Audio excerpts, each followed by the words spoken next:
আসসালামু আলাইকুম। কেমন আছেন সবাই? আমি engineer Shahidul Islam, SP engineering থেকে আপনাকে স্বাগতম।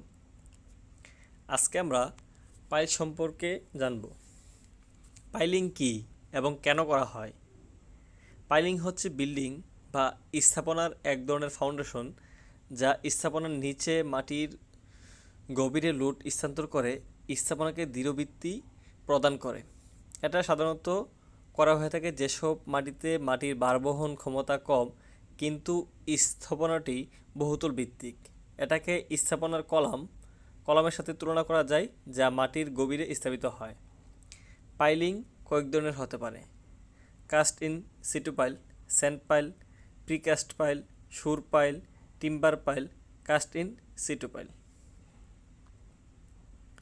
এগুলোর মধ্যে কাস্ট ইন সিটু পাইল সবচেয়ে বেশি প্রচলিত।